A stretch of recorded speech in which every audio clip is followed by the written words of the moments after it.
You have likely heard about the Satanic Panic in the 1980s, but how much do you actually know about it and its connection to one of the most popular RPGs in the world, Dungeons & Dragons?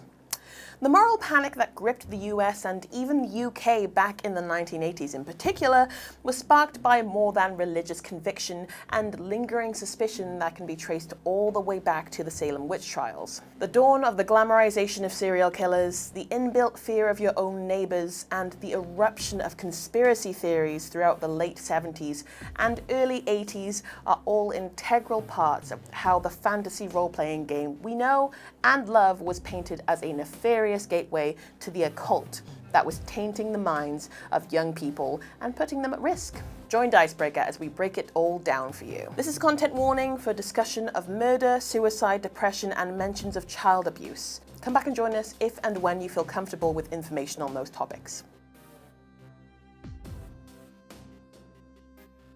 One of the most important things to remember when looking into the Satanic Panic of the 80s is that it didn't just appear out of nowhere.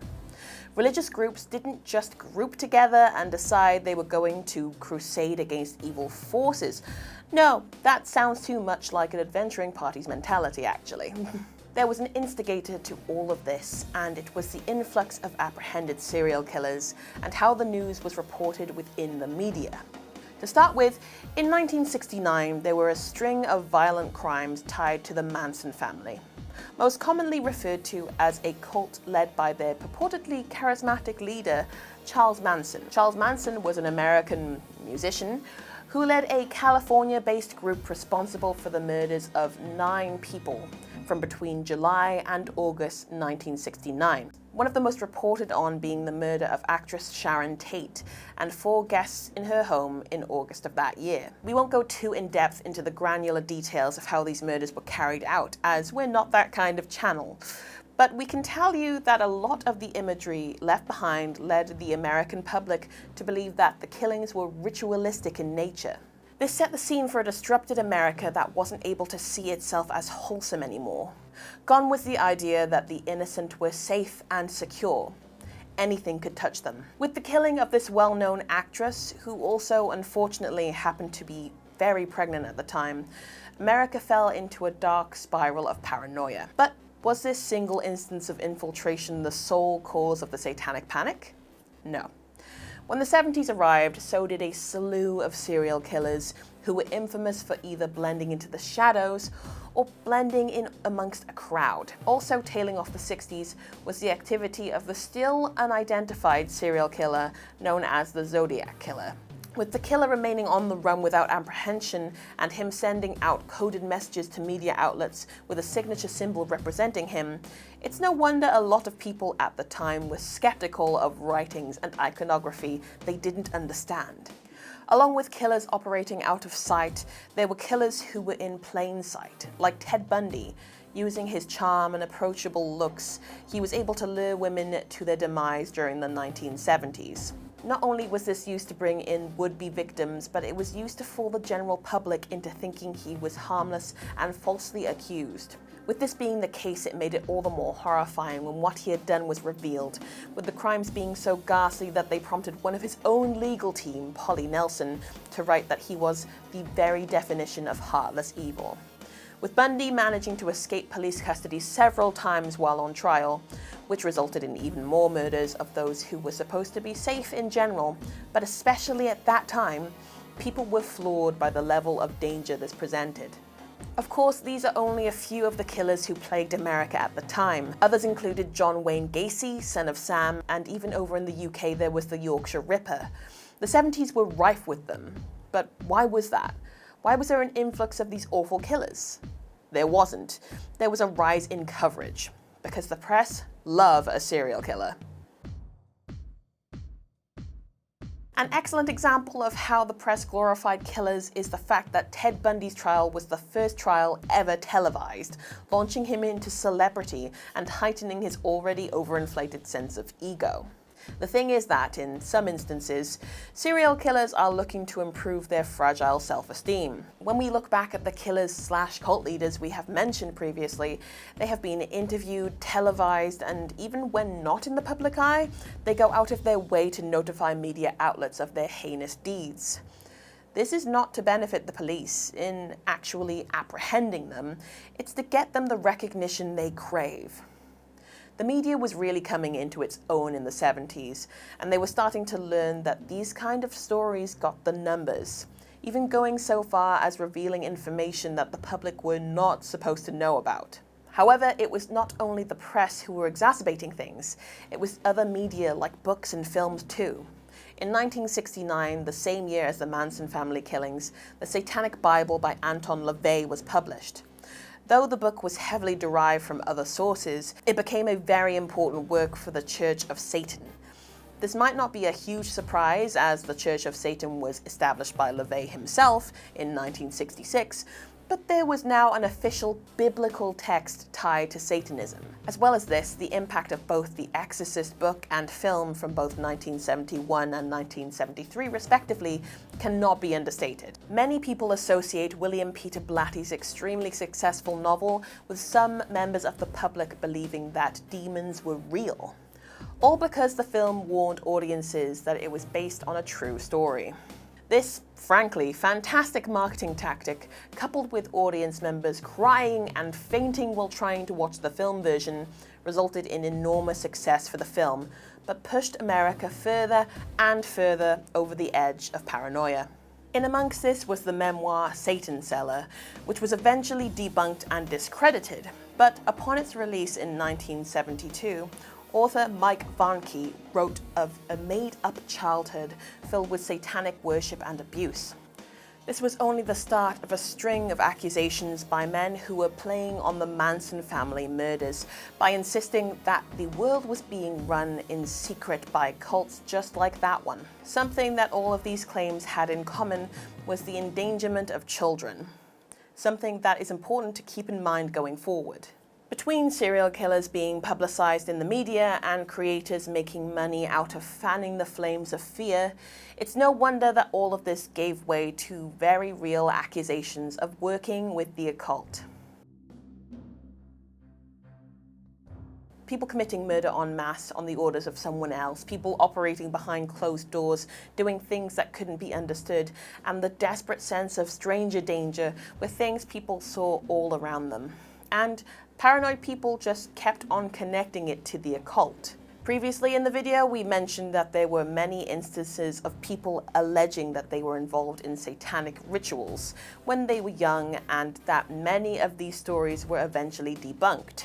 This didn't stop concerned parents and other vigilantes taking these fabricated stories and turning them into real-life issues.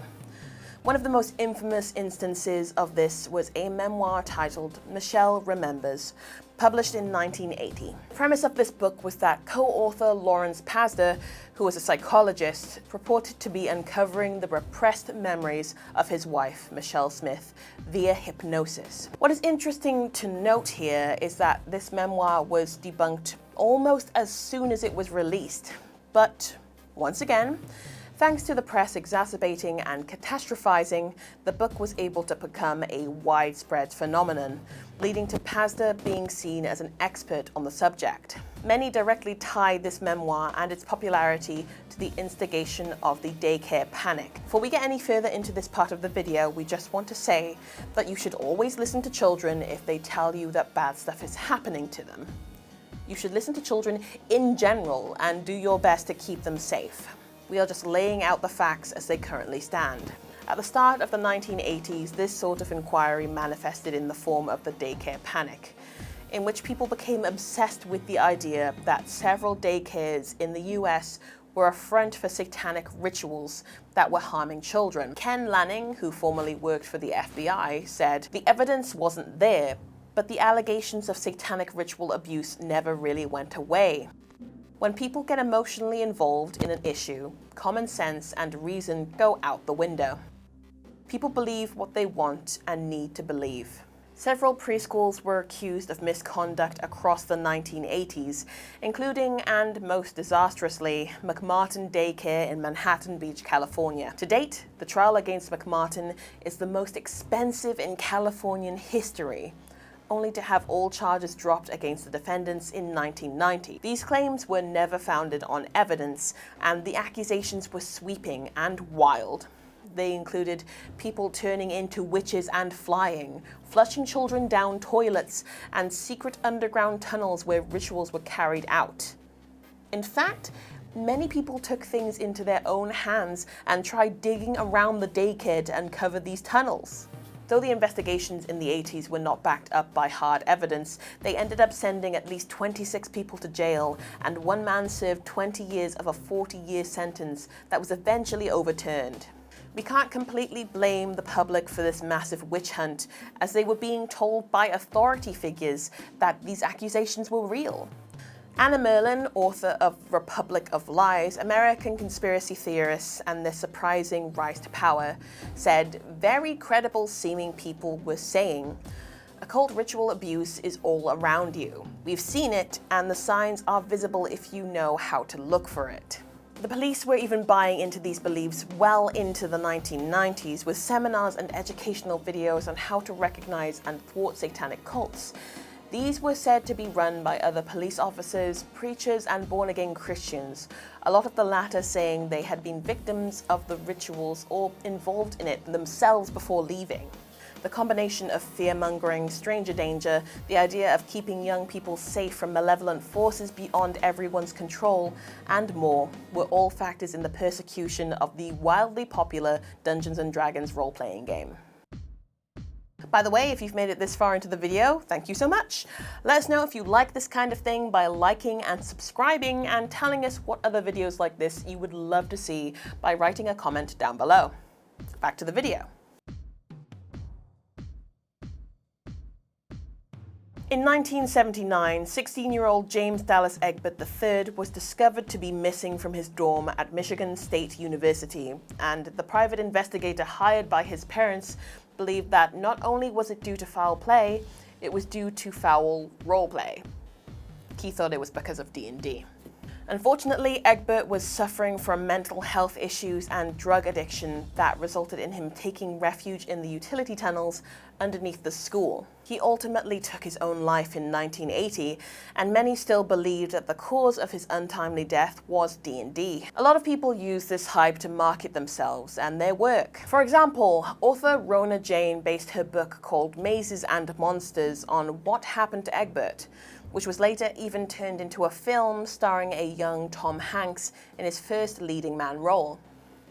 Along with this, the detective hired to look for him, William Deere, played on the D&D angle of the case to launch himself into the limelight, writing his own book on the subject in 1984.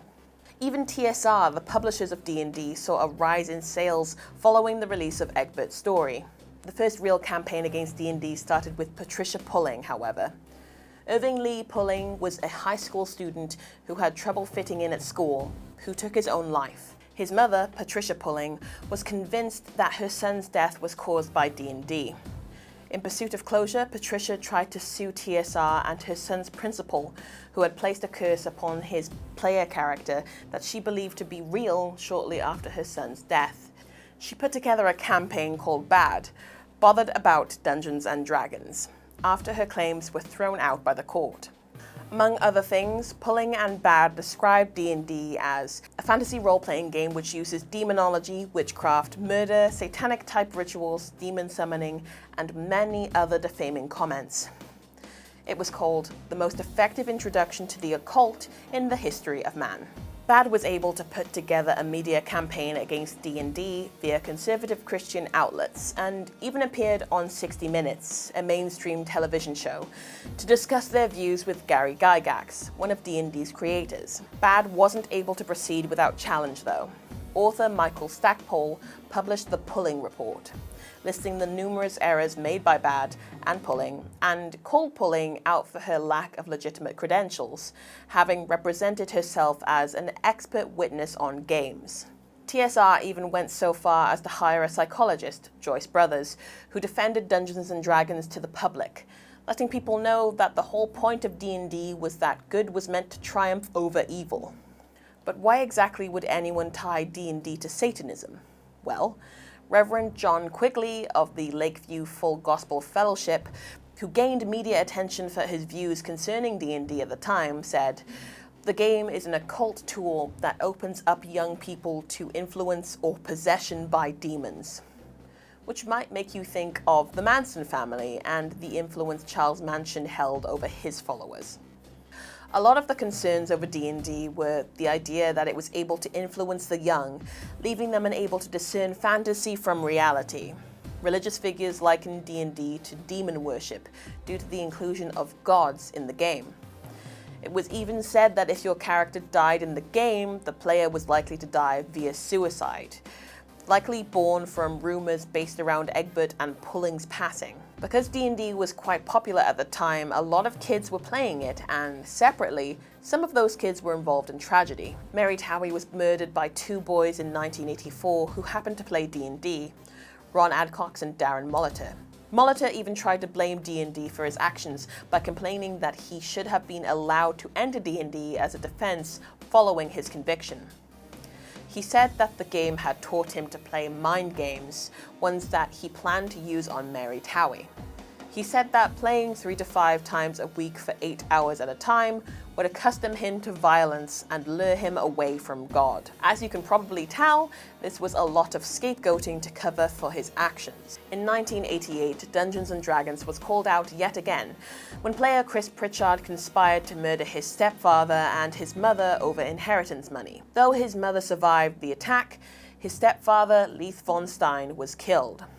Though Pritchard didn't commit the murder himself, he did involve 2 others, one of which carried out the deed for him. His fellow D&D party members, James Bartlett Upchurch III and Gerald Neil Henderson, were convicted of carrying out the murder and aiding and abetting the murder, respectively. Pritchard was also convicted with the same sentence as Henderson. The fact that they all played D&D together was enough to levy more suspicion against the role-playing game. People's suspicions may have built up over the years, but eventually so did research on the RPG. If you're watching this video right now, I can only assume that you know that there is no connection between D&D and the occult, and you may think no one in this day and age would think that there was either. Well, moral panic being linked with D&D may have been rife in the 80s, but it doesn't mean it's completely unheard of now. In 2004, inmates at Wopen Correctional Facility in Wisconsin had their books and character sheets taken from them because officials feared that D&D promoted gang violence. Not unless prison gangs are sat on top of a pile of gold they're hoarding in a cave in the prison yard. It's the same with the Satanic Panic overall. Traces of it still linger all around us. Just look at the response to Lil Nas X's video for Call Me By Your Name. A lot of devout Christians were horrified by the image of him sliding down a stripper pole into hell. What an icon though, oh my god. Nowadays, D&D is actually used as a tool for promoting teamwork and social skills in schools. It makes sense that an RPG like this could be used to improve and develop skills in maths, public speaking, working as a group, and all-around creativity. Finally, we'll add that if you ever find yourself in a game of D&D and you find that you're depressed or upset when you're out of the game, it's probably nothing to do with the game itself. However, you should reach out and ask for help. Doctors, counselors, organizations, friends, and family are all there to help. We've included a list of numbers that you can call in the description if you need someone to talk to. That was Dicebreaker's deep dive into the Satanic Panic and D&D in the 80s. We hope you learned something from the experience because we definitely learned a lot putting it together. We have included a list of the articles and resources we used to make this video in the description. They're really well done and you should check them out if you want to know more about what we've been discussing in this video. If you want to do a little more reading after that, you can check out Dicebreaker.com, which has a load more tabletop news and opinion pieces that are all about D&D and so much more. You can like and subscribe to let us know that you enjoyed the video, and hit the join button to become a channel member and see a bunch more videos we have made on things that aren't just tabletop. Thank you so much for watching and have a lovely day.